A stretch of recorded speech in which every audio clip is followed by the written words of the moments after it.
Everyone says the same thing. If you want to survive, keep your head down. Don't get involved. Helping the wrong person can destroy you. That night, Ethan believed none of it. And for that choice, he nearly lost everything.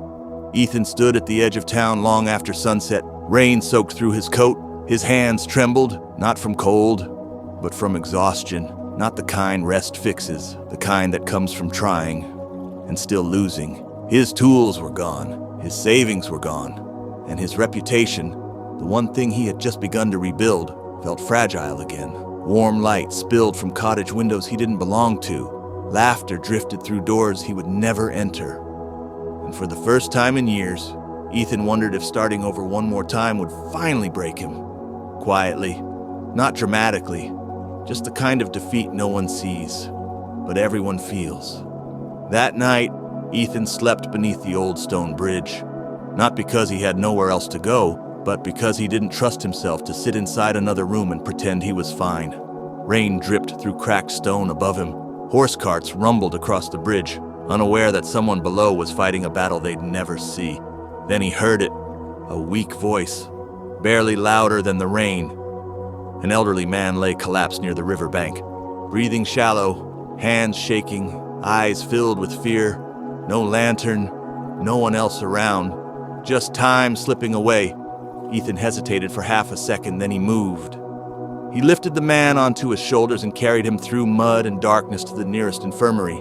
He stayed while the healer worked, waited until the man finally stabilized. At dawn, Ethan slipped away. No name, no praise, no reward.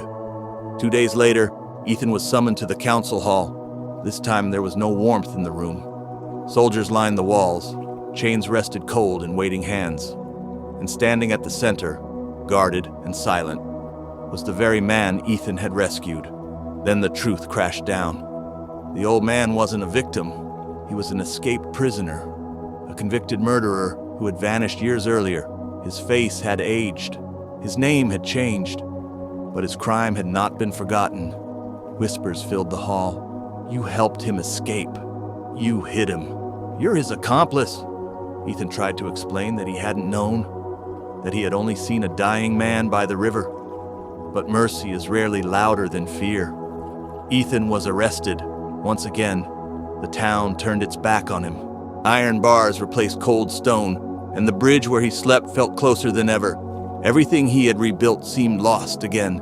Then something unexpected happened. Word spread, not about the crime, but about Ethan. Workers spoke, apprentices spoke, merchants spoke. They told stories of fair wages, second chances, and a man who never cheated or abandoned his people. Even men from neighboring towns came forward, men whose livelihoods Ethan had helped restore. He didn't help a criminal, they said. He helped a human being. Faced with testimony too strong to ignore, the council investigated. The escaped prisoner was returned to custody, and Ethan was released, publicly, cleared, vindicated, honored. Months later, a new project rose. Not the tallest, not the most beautiful, but the strongest. At the entrance hung a simple wooden plaque, because Ethan finally understood something deeper than success. When you do good in silence, when you work well while unseen, when you treat people right even when life treats you wrong, your name becomes your protection. One day, when you cannot speak for yourself, your work will. And sometimes, it will save your life.